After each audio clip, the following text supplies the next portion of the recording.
¿Sabían que la Fuente de las Batallas no siempre ha estado ubicada en este lugar? Ha sido una fuente muy viajera que se ha situado en diferentes puntos de la ciudad. El Camarín de la Virgen de las Angustias, un lugar sagrado lleno de historia y detalles que merece la pena conocer. Y justo al otro lado de la basílica encontramos la Carrera de la Virgen, una calle de las más céntricas de la ciudad que antes pertenecía a las afueras y, como se dice, todo esto era campo. Así que si no se quieren perder esto y mucho más, tienen que ver el nuevo programa de Paseando por Granada.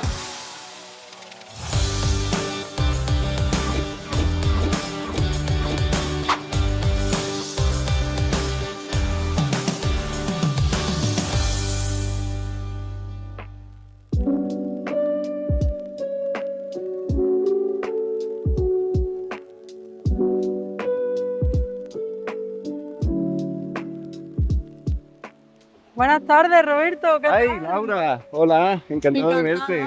Oye, qué buen sitio para empezar el programa aquí en la Fuente de las Batallas, ¿no? Totalmente, qué mejor sitio aquí en mitad de Puerta Real, en nuestra querida fuente que tanta alegría nos ha dado al final cada vez que hemos tenido algo que celebrar, ¿no? Totalmente. A mí me gustaría preguntarte en primer lugar, Roberto, ¿por qué este nombre? ¿Por qué Fuente de las Batallas? Porque no parece un nombre muy amigable. Pues bueno, hay distintas teorías, pero realmente la que más fuerza tiene es que como nos encontramos a las afueras de la ciudad, antiguamente esto eran las afueras de Granada, extramuros, pues sería aquí donde se reunirían los batallones antes de salir hacia la guerra o donde después de volver, esperando que fuese una victoria, se reunirían también para preparar su desfile de entrada triunfal en la ciudad de Granada. Así que tenemos que imaginar esta zona como una zona hacia las afueras de la ciudad, extramuros, de esa ciudad amurallada antigua que llamábamos una vez en el tiempo de los musulmanes la Madinat Garnata. Y hablamos un poquito también sobre la historia de esta fuente, porque es una fuente que no siempre ha estado ubicada en este sitio. Así es, efectivamente, esta fuente ha dado muchísimas vueltas por toda la ciudad, así como otros muchos monumentos de la misma. Precisamente, esta fuente se encontraba originalmente en el convento de Belén, allá en el Realejo. Luego pasó a formar parte del Paseo del Salón y finalmente se trasladó hasta aquí, hasta la acera del Casino, pero en un primer momento no se encontraba aquí mismo donde la tenemos, sino que estaba unos metros más hacia allá, más cerca de aquellos otros edificios del otro lado de la calle. ¿Por qué? Pues porque esto antiguamente no era una zona peatonal, sino que la fuente funcionaba como rotonda. Y de hecho, a los más abuelitos de Granada todavía se les puede preguntar cómo seguramente sus padres les daban vueltas en coche alrededor de la Fuente de la Batalla. O sea que nos encontramos ahora mismo en una zona que era transitable por los coches. Eso es, formaba parte del tránsito urbano de los coches de Granada a principios del siglo XX. Y además, Roberto, me parece muy curioso que aunque no se note, nos encontramos encima de mucha agua. Eso es, pero muchísima agua. Y es que este lugar de Granada antiguamente era mucho más romántico, era un lugar por donde transcurría nuestro querido río Darro, muy parecido a lo que sería el Paseo de los Tristes, la acera del Darro allá arriba, entre Plaza Nueva y Paseo de los Tristes. Pues esa sería la imagen que tendríamos que pensar de nuestra Granada en el siglo XVI, XVII y XVIII, pero con el paso del tiempo se fueron trazando cada vez más puentes que conectaban ambos lados sobre el Darro. Estos puentes cada vez tenían bóvedas más grandes, se fue abovedando y por ese motivo, al final, lo que llamamos a día de hoy el embovedado es toda esta estructura que ha cubierto el río Darro, que sigue pasando por debajo de nuestra ciudad, pero ya no lo vemos. Desaparece allá en Plaza Nueva y luego sigue bajo tierra hasta reunirse con el Genil hacia abajo.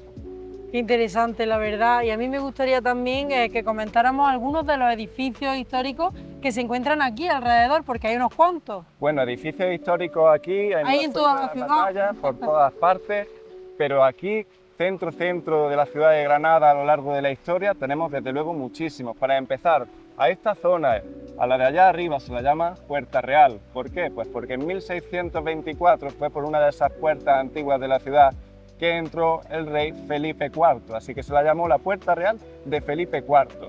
Luego llegó la República, así que ya no iba a ser Puerta Real de ningún rey, iba a ser Puerta Real de España, y así se le cambió nombre a nuestra querida Puerta Real.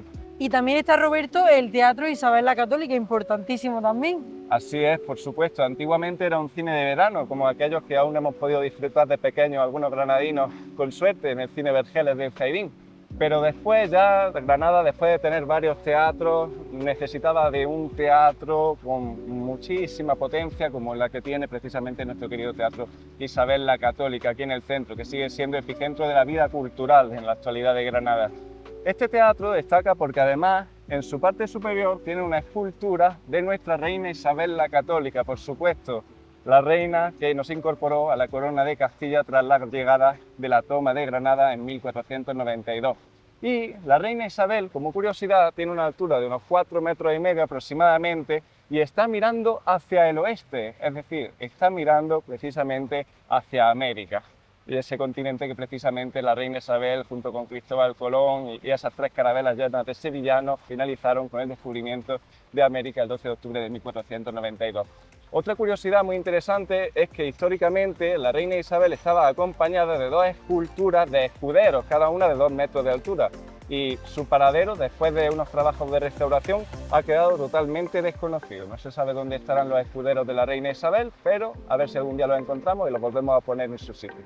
Es fácil, Roberto, pasar por aquí y no darse cuenta de esa estatua, incluso midiendo 4 metros, como dices. Así que, ¿qué te parece si continuamos paseando por Granada? Pues vamos a seguir a pasear. Vamos.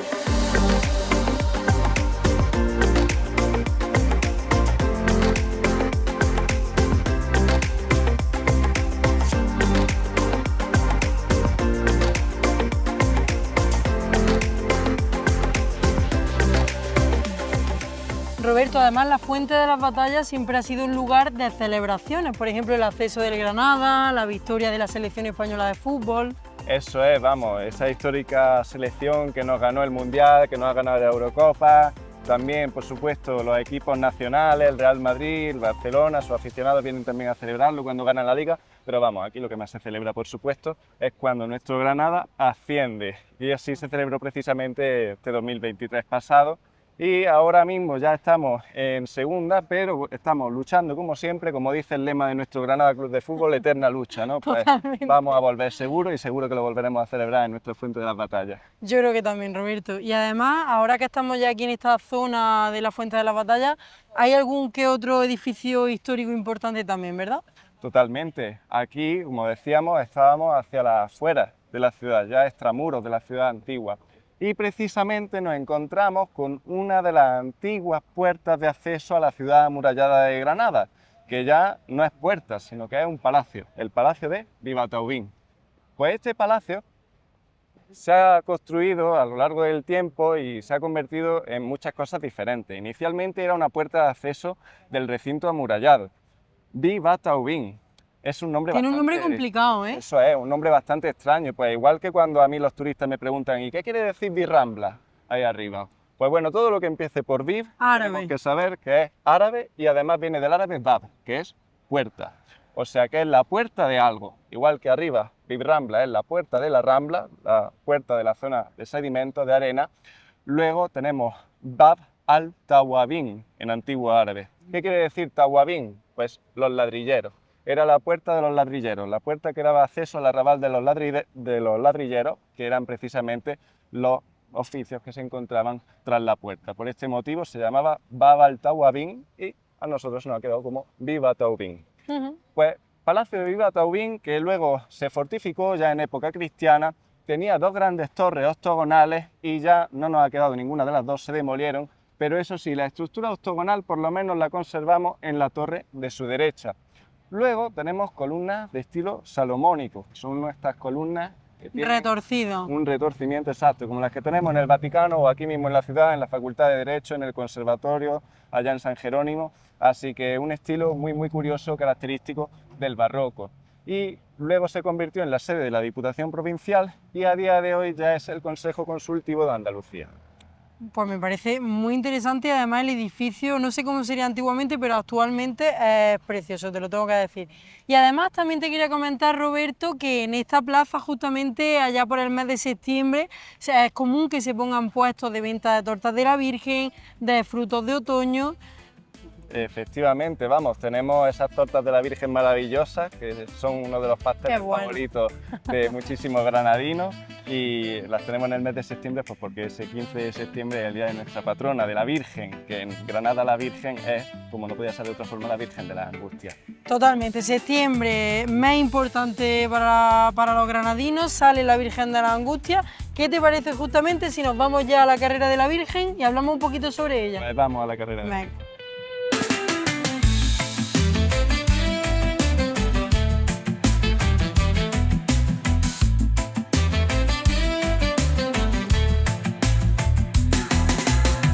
Roberto, nos encontramos posiblemente en una de las calles más concurridas de Granada, la Carrera de la Virgen.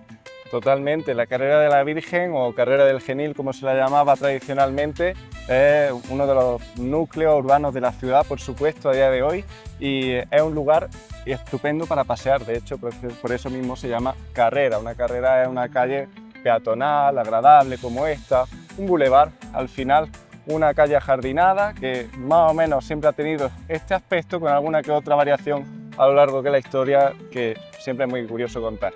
¿Me puedo hacer una idea, Roberto, de por qué tiene este nombre? Pero cuéntame un poquito, ¿por qué se llama Carrera de la Virgen? Pues claro, se llama por la Virgen de Granada, que es Nuestra Señora de las Angustias, que tiene su basílica aquí mismo, en esta misma calle, y por supuesto la vamos a ver enseguida, en cuanto lleguemos hacia ella. Además, también me llama la atención que es un lugar en el que se realizan muchas exposiciones habitualmente, se ponen estos cartelitos, digamos, y cada vez presentan un tema distinto, ¿verdad? Así es, tanta gente pasa por aquí, camino del centro y camino de casa, cuando van mucho al Zaidín, por ejemplo, que es un sitio idóneo para colocar todo tipo de exposiciones, como cuando fueron los Goya aquí en Granada, como cuando ha habido algún aniversario importante. Siempre se colocan estos paneles informativos a lo largo de la Carrera de la Virgen, y entre otras cosas también se celebra aquí, por supuesto, nuestra Feria del Libro. Son muchos los granadinos que se paran a leerlos, que se paran a verlos, y además también querría destacar que se nota mucho el cambio de estación en esta calle por los árboles que se encuentran a nuestros lados. Efectivamente, vamos, no tiene nada que ver la Carrera de la Virgen, tal y como la estamos grabando en hoy, primavera, de febrero, que luego en primavera, cuando ya están todos nuestros árboles llenos de hojas, dándonos esa sombra tan necesaria también en verano, por supuesto. Y Roberto, cuéntame un poquito la historia de esta calle. Pues la Carrera de la Virgen realmente siempre ha tenido un aspecto muy parecido al que podemos ver a día de hoy. Lo único que ha cambiado mucho es que precisamente el río Genil transcurría a su lado, perdón, no el Genil, no, el río Darro, para bajar luego al Genil. Entonces, claro, el aspecto de esta zona en sí mismo sí que ha cambiado bastante, sobre todo por ese embovedado que tenemos sobre el río Darro hasta que se une con el Genil. Luego, esta Carrera de la Virgen ha tenido también muchísimos edificios históricos. Entre ellos tenemos que destacar, por supuesto, el histórico Cine Madrigal, que es el último cine clásico que nos queda en Granada. Desde 1960 sigue funcionando nuestro histórico Cine Madrigal, tal y como lo podemos ver. ¿Y qué tipo de películas nos ofrece? Pues como podemos ver ahora mismo, precisamente películas ganadoras del Festival de Cine de Venecia. No son películas al uso, no son películas blockbuster, taquilleras de Hollywood, de Estados Unidos, no, son películas de cine más clásico, más auténtico, más de autor, y es precisamente el cine más artístico el que aún podemos seguir disfrutando los que son cinéfilos en el Cine Madrigal de Granada. Tiene una máquina antigua, incluso de 35 milímetros, que no se usa ya en ningún sitio, así que de verdad es una joyita que tenemos en el corazón de nuestra ciudad. Totalmente, y también hay un edificio que yo creo que es el que destaca entre los demás en esta calle, que es la Basílica de Nuestra Señora, la Virgen de las Angustias. ¿Qué te parece si nos trasladamos un poquito más abajo y me vas contando? Vamos para allá. Venga.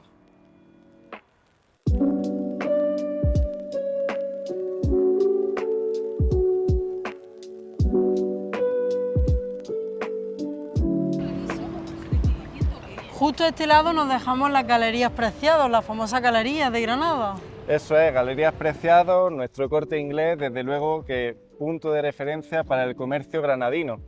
Al final, claro, La gente con pequeños negocios ha seguido haciéndose un hueco siempre porque los granadinos somos muy de comprar en barrio, pero por supuesto los grandes almacenes del Corte Inglés han tenido mucho éxito y por supuesto que tenían que tener una sede aquí en una ciudad tan importante como es la ciudad de Granada. Y algo curioso, porque aquí en la carrera de la Virgen, que tanta gente pasa por distintos motivos, pues la gente puede pasar por dos motivos por los que históricamente el ser humano siempre se ha movido: el comercio y la fe, precisamente. Y la fe la encontramos en la magnífica Basílica de Nuestra Señora de la Angustia, nuestra patrona de Granada. Yo creo que sí, Roberto, aquí se dan la mano, como bien dice, el comercio y la fe, y el mayor ejemplo de la fe es esta basílica impresionante que nos encontramos aquí a la derecha, que a mí me llama mucho la atención, sobre todo su fachada, ¿verdad? Efectivamente, esta fachada está compuesta por una fachada principal de ladrillo visto junto con otras decoraciones de piedra de Sierra Elvira. Y es una fachada de claro estilo barroco. Todo lo que vemos aquí es barroco granadino. De hecho, su portada destaca por esa intensidad decorativa, esos detalles tan intensos como es el barroco. Y barroca es precisamente también la imagen titular, que nos muestra una imagen con movimiento, con expresividad, con detalle y también, por qué no decirlo, realismo de esa cruda escena que es la angustia de Nuestra Señora la Virgen cuando a su Hijo Jesús lo bajan de la cruz y lo dejan en su brazo. Me llama mucho la atención la corona, destaca en la fachada, ¿verdad? Efectivamente, esa corona es porque Nuestra Virgen de la Angustia efectivamente tuvo su coronación canónica. De hecho, tenemos una placa al respecto que nos lo recuerda cuando fue coronada. Y esta Virgen, por supuesto, ha tenido una historia muy curiosa.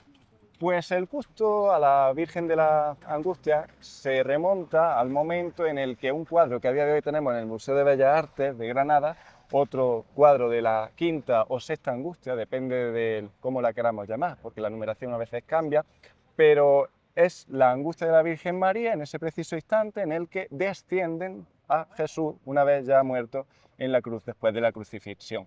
Y esa imagen está ahora, como digo, en el Museo de Bellas Artes, pero antiguamente estuvo aquí, una imagen que perteneció a la mismísima Isabel la Católica, y ella la donó a esta iglesia, que en su momento no era Basílica de la Angustia, era la iglesia, mejor dicho, ermita, de las santas Úrsula y Susana. Pues en aquel entonces ya el culto, la devoción a esta Virgen de la Angustia comenzó a ser ya una realidad.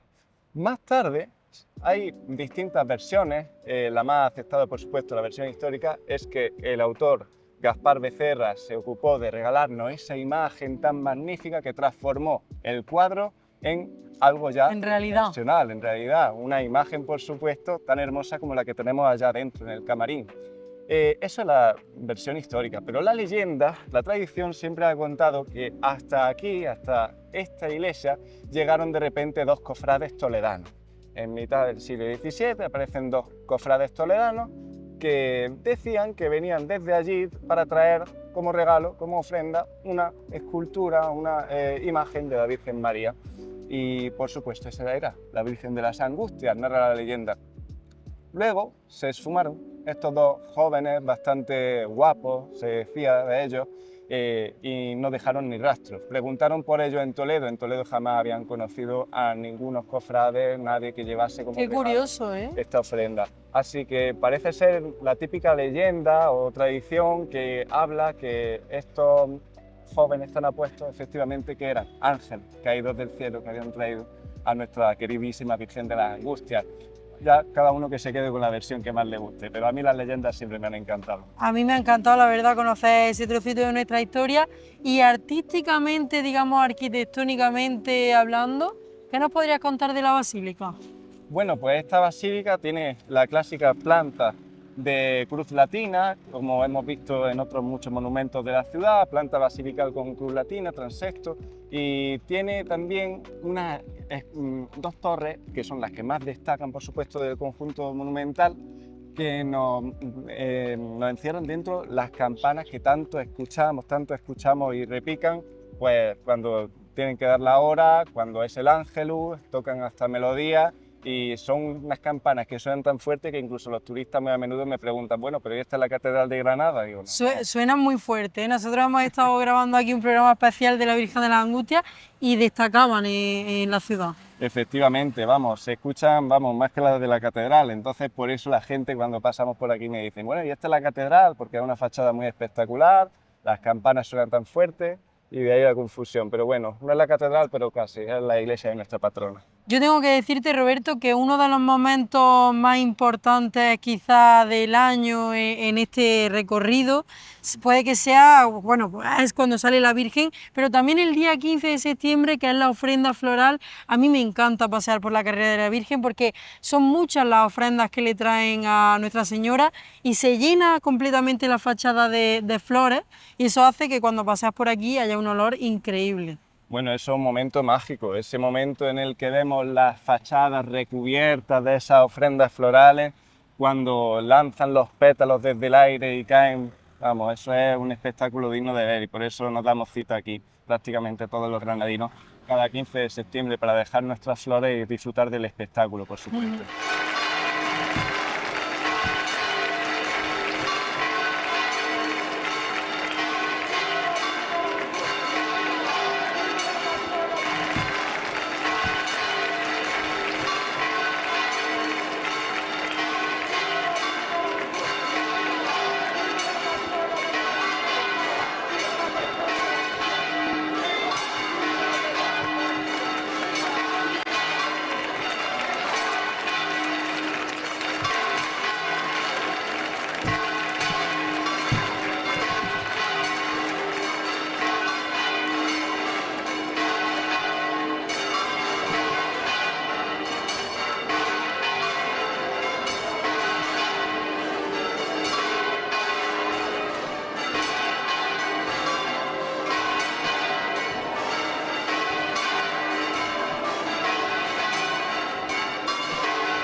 La carrera de la Virgen. Saben ustedes ya, ¿no? ¿Por qué se llama así? Me hablabas de que ahí está la quinta angustia, pero ¿qué son las angustias, Roberto? Pues las angustias son los dolores. Precisamente la Virgen de las Angustias no es otra cosa que, como llamamos nosotros, a la Virgen de los Dolores. Y los dolores de la Virgen son 7 momentos de la historia bíblica que nos narran cómo tuvo grandes sufrimientos nuestra Virgen María. Esos 7 momentos son los 7 puñales que atraviesan precisamente el corazón de nuestra Virgen en la cima de su fachada. Pues el primer momento fue cuando Simeón, un profeta, le dijo que el corazón de la Virgen sería atravesado por una espada, el símbolo de todo el dolor que le esperaría en la vida. El segundo puñal, la segunda angustia, sería cuando tuvieron que huir a Egipto, el exilio a Egipto. Luego, cuando Jesús se perdió en el templo y se lo encontraron ya después enseñando a los rabinos sobre la Torá, fíjate. Ese momento de angustia de perder a su hijo, tercera angustia. Pues luego, ya la cuarta angustia, ya en la madurez de Jesús, la cuarta angustia es cuando la Virgen ve a Jesús durante su pasión, cuando lo ve transportando la cruz camino del Calvario. La quinta angustia está muy relacionada con la sexta, por eso a veces se confunden, se entremezclan, incluso así se ha dado en muchas veces en la historia del arte. Pues es el momento de la crucifixión, quinta angustia. Sexta angustia sería el descendimiento, que es concretamente ese momento representado en nuestra Virgen de las Angustias, cuando tiene a su hijo Jesús ya muerto entre los brazos. Y la séptima angustia es cuando ya dejan a Jesús sepultado en el sepulcro. Ese sería el último momento de gran dolor, porque después ya viene la gran alegría, la resurrección 3 días después. Justamente, Roberto, estaban sonando las campanas hasta hace unos minutos. Yo creo que esta es la señal para que aproveche y pase dentro de la iglesia a ver a nuestra patrona un ratito. Así que muchísimas gracias por todo lo que nos has explicado y espero que nos veamos en otro programa. Por supuesto que sí, Laura, un placer. Hasta luego. Hasta luego.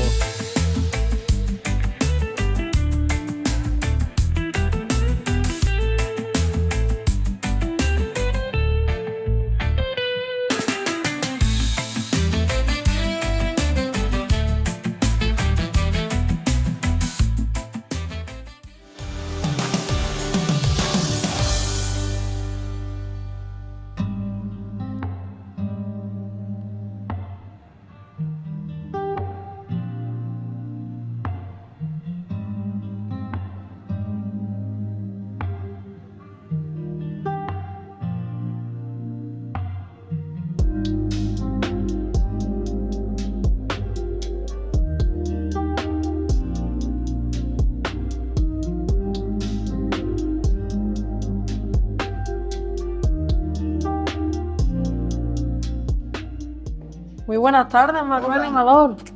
¿Qué Buenas tal? tardes, ¿qué Qué tal? buen recibimiento en esta sala llena de pinturas murales, ¿no? Casi nada, ¿eh? Recibirte en el antecamarín de la Virgen, sí, sí, sí. Estamos en un espacio único, está aposta, muy diferenciado. Ahora cuando subamos la escalera, incluso nos damos cuenta hasta en las alturas, ¿no? El antecamarín, el camarín propiamente dicho, donde se sitúa la imagen de la Virgen, y luego el postcamarín, ¿no?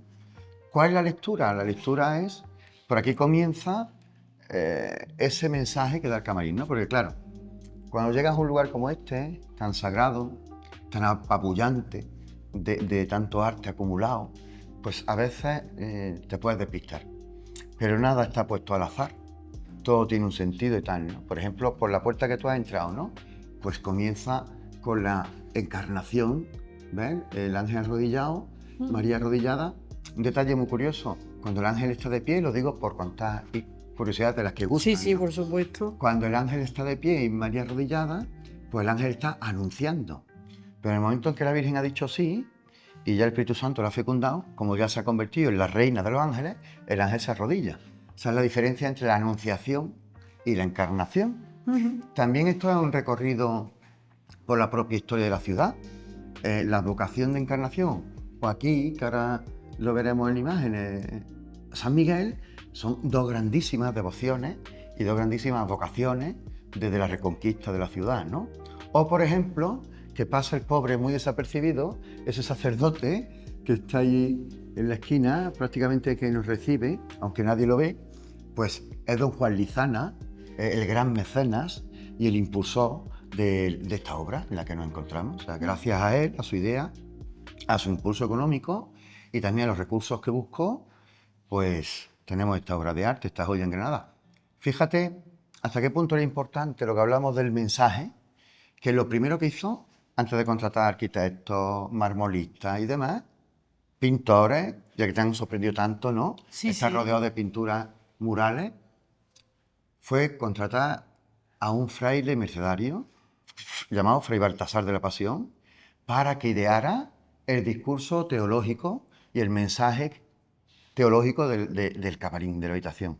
Fíjate cómo nada está puesto al azar. Nada. Nada. Incluso esta mesa, ¿verdad? Esta mesa tampoco está puesta al azar. Bueno, esta mesa, como decimos en Granada, si hablara, contaría maravillas, ¿no? Esta mesa, que es de Taracea, por cierto, Taracea cartujana, o sea, esa variante granadina, pero ya con la recristianización, que tiene estos detalles en el interior del marfil tan bonito, o ese crucificado, que es del siglo XVIII, del Golfo de México, con la cruz de Carey original, de las tortugas de Carey, cuando aún en el siglo XVIII no estaban protegidas, y el magnífico crucificado de marfil. Esta mesa se han sentado reyes, se han sentado papas, se han sentado celebridades de todo el mundo y también se han sentado miles y miles y miles de granadinos para firmar su acta matrimonial. Ah, fíjate. Después de la boda, Ajá. sí, sí, todos los que se casan aquí en la basílica firman en esta mesa.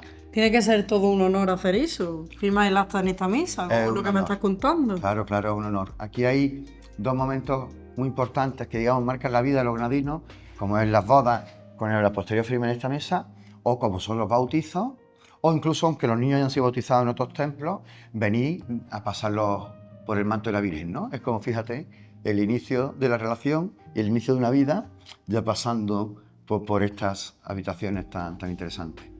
Y luego por las pinturas decirte que son el análisis, en este caso, de la infancia de Jesús, ya desde el prisma de la Virgen, con el prisma del dolor. Y esta que tenemos detrás no es por casualidad el testero más grande. Es la presentación del niño en el templo. Vemos a San José, mira, con las tórtolas, en la cestita. Vemos las velas. Es lo que conocemos como la fiesta de la Candelaria, que han sido a principios de febrero. Sí, sí. ¿Y por qué el mural más grande? Pues porque cuando la hermandad se funda, en 1545, el primer título que tiene la hermandad es la transfixión. Y esa palabra que suena un poco rara, ¿qué es la transfixión? El primer dolor de la Virgen. Esa primera espada que atraviesa el corazón de la Virgen. Y esas palabras se las dijeron justo cuando estaba en la presentación al templo. Qué curioso. Para que veas que estamos hablando de religión, estamos hablando de arte, pero también Y de estamos hablando de historia de nuestra ciudad y historia de nuestro país, ¿no? Totalmente, yo creo que es importante conocerla, pero también es importante conocer, Manuel, el Camarín de la Virgen, que bueno, que es un lugar a los que pocos acceden, pero cada vez se está abriendo más al público, ¿verdad? Sí, sí, bueno, cuando yo era pequeño era casi, y era monaguillo de esta Santa Casa, era casi un lugar inexpugnable. Después ha habido grupos de hermanos que de forma voluntaria pasaban aquí unas horas de ciertos días. Y ahora, desde que tenemos la apertura, el pasado mes de mayo, del Tesoro de la Virgen, pues a través del Tesoro de la Virgen y del museo, de esa exposición museográfica, también cuando la visita es guiada o cuando simplemente alguien pide entrar para rezar a la Virgen, pues los compañeros acompañan a las personas hasta aquí al camarín. ¿Qué te parece? Yo creo que es el momento de pasar y verlo, ¿no? De ponernos a las plantas de la Virgen, ¿no? Totalmente. Vamos a disfrutarlo. Es esplendoroso, ¿eh? Entras aquí y te da una sensación de esplendor, magnificencia. claro. Pero volvemos a lo que estamos hablando ahora desde el principio. Todo tiene un porqué. O sea, dos habitaciones más bajas, esta más elevada, y además de esta elevación, la elevación del pedestal para elevar aún más a la Virgen, ¿no? ¿Cuál es el sentido? Además de que entra en un joyero, entra en un palacio donde vive la reina, también está entrando en la gloria del cielo. Porque como la Virgen es la reina del cielo, por ejemplo, bajo nuestros pies hay unas catacumbas donde se enterraban primero los hermanos de la hermandad y cuando ya fueron muy numerosos, fue un privilegio que se dejó reservado para mayordomos y hermanos mayores. Por tanto, ahí está la iglesia purgante, o sea, los que ya han abandonado este mundo. Cuando hemos entrado, estábamos en un nivel, digamos, intermedio y mirándonos a la cara, que somos, digamos, la iglesia militante, los que aún continuamos vivos. Pero ahora ya entra aquí al punto, al eje central, y encima mira la cúpula, ves esta cantidad de dorados, ves esta cantidad de ángeles, de volutas, que estás viendo la gloria, la iglesia triunfante, la parte más alta, ¿no? Fíjate cómo se sobreponen en un espacio los tres conceptos. O si miramos en el suelo y vemos, tal y como el Apocalipsis de San Juan dice en el capítulo 12, al comienzo, yo, Juan, vi una mujer vestida de sol, por eso está la Virgen con ropa bordada en oro, el oro es el símbolo del sol, coronada por 12 estrellas, por eso tenemos tantas coronas de las imágenes de la Santísima Virgen con 12 estrellas, con la luna a sus plantas. Pues ahí está la luna, no solo es un trabajo espectacular de mármoles, es que tiene un sentido, ¿no? Y para la gente que no sepa qué es el camarín, ¿cómo se lo explicarías en términos generales? Pues es un concepto muy granadino, por cierto, nace finales del siglo XVII, comienzos del siglo XVIII, con el objetivo de, si todo un templo se había construido para la devoción, para la veneración de alguien, y entiéndase la palabra, o algo muy importante, por ejemplo, la imagen de la Virgen, por ejemplo, las reliquias de un santo, como es el caso de San Juan de Dios, que también tiene un camarín espléndido, era la forma de cobijar, proteger ese algo tan sagrado, pero además rodeándolo de belleza y de un halo especial, ¿no? O sea, ese es el concepto de camarín, es la habitación de la Virgen todo el año, excepto en las 3 ocasiones que vas a la iglesia. Y desde el punto de vista un poquito más arquitectónico, más artístico, ¿qué nos podrías explicar sobre este lugar? Mira, los mejores mármoles de Macael, de Sierra Elvira, de Sierra Nevada, del Valle de Luque, en Cabra, que son todos estos rosas que contemplamos, sobre todo en la peana, ¿no?, del pedestal de la Virgen. Se buscaron los mejores materiales, se buscaron los mejores artistas. Hemos visto las pinturas, murales, José Hidalgo, Juan de Medina. El suelo que estamos pisando lo diseña en 1725 nada más y nada menos que José Risueño. O sea, que era pintor, que era escultor, que fue escultor de cámara, ¿no? Lo mejor de lo mejor para la Virgen. Y se ha mantenido siempre en el tiempo, porque incluso después del incidente terrible del incendio, se volvió, porque hay actas, lo tenemos recogido en actas, a esos lugares de origen de esos mármoles, a buscar el mismo pan de oro de la misma calidad que en el siglo XVIII, para que todo mantuviese siempre ese nivel de excelencia. O sea, buscaron lo mejor de lo mejor. Y allá por el año 1916, si no me equivoco, hubo un incendio aquí y está reflejado en una de las pinturas, ¿verdad? Cuéntanos un poquito esta historia. Hay tres lugares, 3 puntos en el camarín que lo recuerdan, porque además de que fue algo traumático, a su vez se convirtió en un milagro para toda la ciudad, ¿no? Era la noche del 16 de julio de 1916. Justo estaba tocando una tradición que en los pueblos se mantiene, muchos de ellos, en la capital se ha perdido, haciendo el toque de ánimas, tocando ya, cerrando la iglesia, las campanas tocaban para recordar, rezar antes de irse a la cama por los difuntos. Bien, cuando un cortocircuito prendió fuego en el camarín en la cúpula.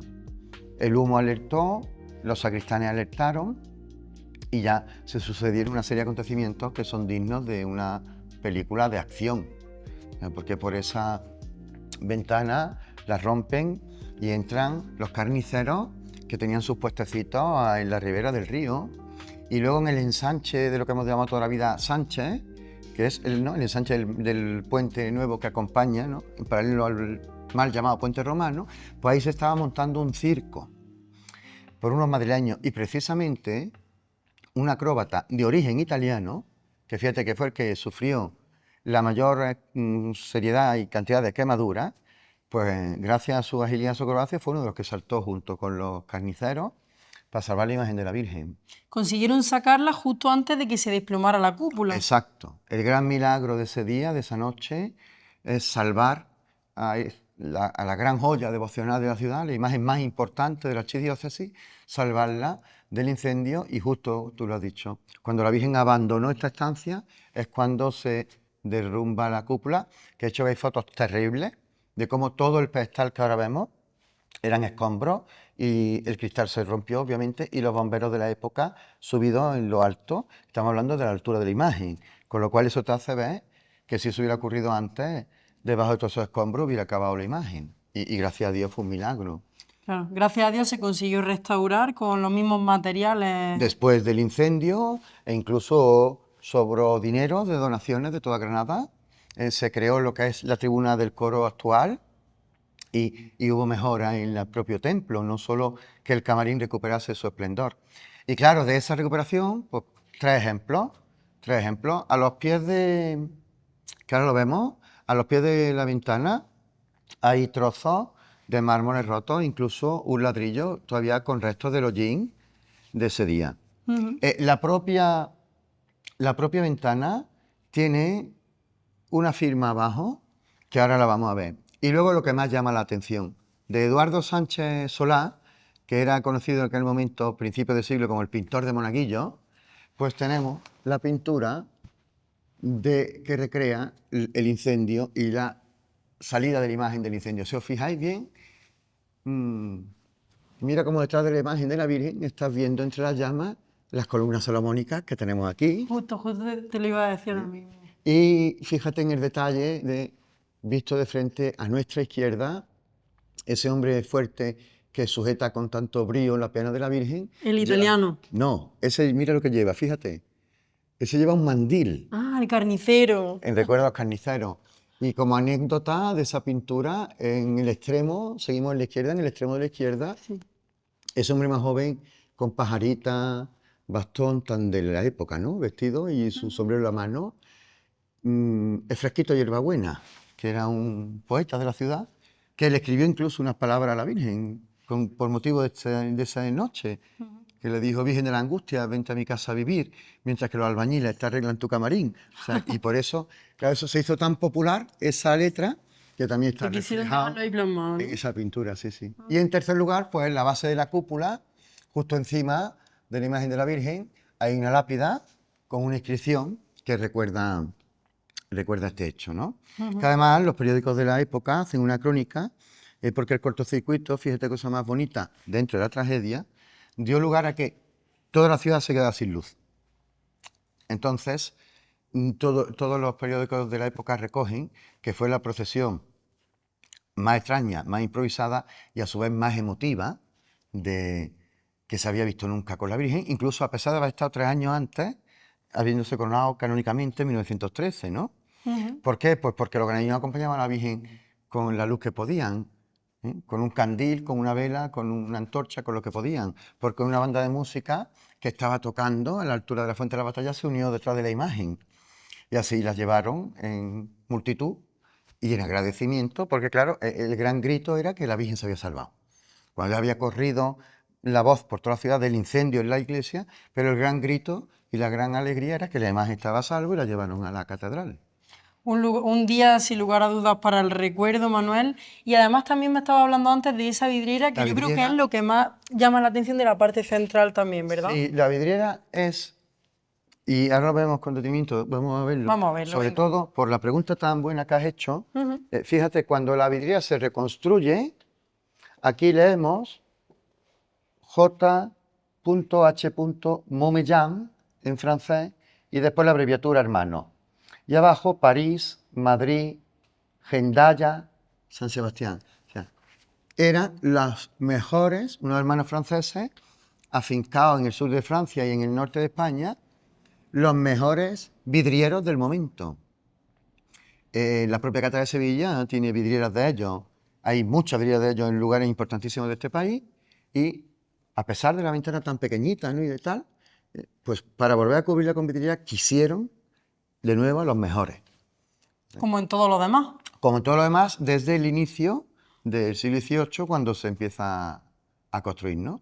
Y después, pues claro, detalles que pasan inadvertidos. Fíjate, este impresionante jarrón de porcelana austriaca, Pues hace unos meses que descubrimos, y también está plasmada su firma en el libro de honor, ese que se ha usado tantas veces en esa mesa que hemos visto y hablado, pues resulta que es un regalo nada más y nada menos que de la emperatriz Sisi.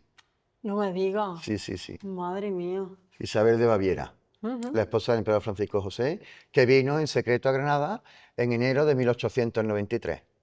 Y en febrero, después de haber visto a la Virgen en secreto, nos mandó este regalo para la Virgen. Qué maravilla. Claro, tú entras y, por ejemplo, ante tanta belleza y tanta suntuosidad, pues este detalle ni observas, ¿no? Y antes hablábamos, Manuel, en el antecamarín, como me contaba, que han pasado por aquí autoridades muy importantes a lo largo de los años, muchos reyes. El último, de hecho, fue el rey Felipe, no hace tanto. Sí, Su Majestad, nuestro actual monarca y jefe de Estado. Su Majestad Felipe VI, el 30 de mayo pasado vino, tuvimos el honor que vino, porque la Casa Real ha estado ligada con la Virgen desde Isabel la Católica, sin interrupción, hasta Felipe VI. Tanto los Austrias, mayores y menores, como los Borbones. No hay ¿Cómo fue aquel día? Porque yo creo que todo el mundo se lo preguntará. ¿Estuvo aquí? Sí, de concretamente. Sí, de hecho, el objetivo era atravesar la nave central de la iglesia, cruzar el presbiterio para, por la puerta que tú has entrado, entró Su Majestad. En ese momento la Virgen se giró, porque la Virgen es toda la peana de mármol, pero tiene una peana en madera marmoleada, que no se nota, y es con la que se gira la imagen cuando va a ser bajada. Pues se giró para que Su Majestad la viera de frente, y fue un acto que además se pidió desde la Casa Real, que en ese momento aquí no hubiese cámaras ni fotos. Fue un acto, os puedo asegurar, especialmente emotivo. A los pies de la Virgen, el señor arzobispo, don José María, bendijo la medalla de hermano mayor perpetuo que se le entregó, que es a lo que venía, porque desde Fernando VI, todos los reyes de España son hermanos mayores perpetuos de la hermandad. Y nuestro señor hermano mayor actual, don Antonio Martín, es el que le hizo la entrega, le hizo una alocución, una breve palabra de agradecimiento por la visita y bienvenida muy bonita, y ahí he de confesaros que el rey se emocionó. Y a mí me emocionó personalmente cuando esas palabras del hermano mayor concluyeron con unos vivas. Claro, el primero fue viva el rey. Él ahí, muy recto, acachó la cabeza y no contestó. Y un segundo después, cuando el viva fue viva la Virgen de la Angustia, se irguió enormemente, levantó su cabeza y dijo viva la Virgen de la Angustia. Orgulloso. Sí, dijo ese viva. Eso a mí personalmente es el detalle que más me emocionó. Para después, en esa mesa que hemos visto, firmar en el libro de honor. Y ya, Manuel, si te parece, para ir cerrando, yo creo que tenemos que hacer mención a la imagen que tenemos ante nosotros y al honor que tenemos de estar aquí a sus pies. Lo más importante de todo es que nada existiría sin ella. Sin ella. O sea, tenemos una parroquia con una vida pastoral, tenemos una basílica que es santuario mariano por cobijar a la Virgen, tenemos una hermandad con 500 años de historia, tenemos una obra social que ya es una fundación solo y exclusivamente dedicada a la caridad y a los más pobres y necesitados, que es uno de los objetivos de la hermandad desde que se funda, pero todo eso no existiría si no existiera la Santísima Virgen, la imagen de la Virgen de la Angustia. Claro, el orgullo más grande de un granadino, y una imagen que se encarga en 1550 en Valladolid, que llega a Granada al caer una tarde de febrero de 1553, que sabemos que se hace exprofeso para ser vestida, por tanto, y es profeso dolorosa, claro, por tanto estamos hablando documentada de la imagen de vestir, de la imagen de Dolorosa, de Virgen Dolorosa de vestir más antigua del mundo. Nada más y nada menos. Totalmente, Manuel, pues muchísimas gracias por contarnos toda esta historia de una manera tan bonita. Yo creo que nuestros espectadores lo habrán entendido y seguramente que tengan ganas de venir aquí y visitarla. Y nada, espero que nos veamos en otra ocasión. Muchas gracias. Cuando digáis. Que vaya bien. Gracias.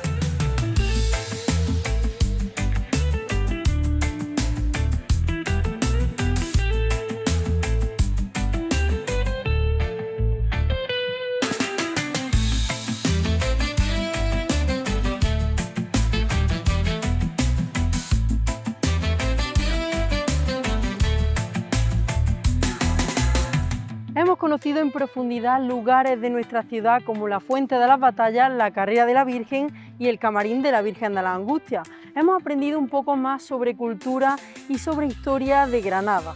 Pero en el próximo programa de Paseando por Granada aprenderán sobre esto y mucho más.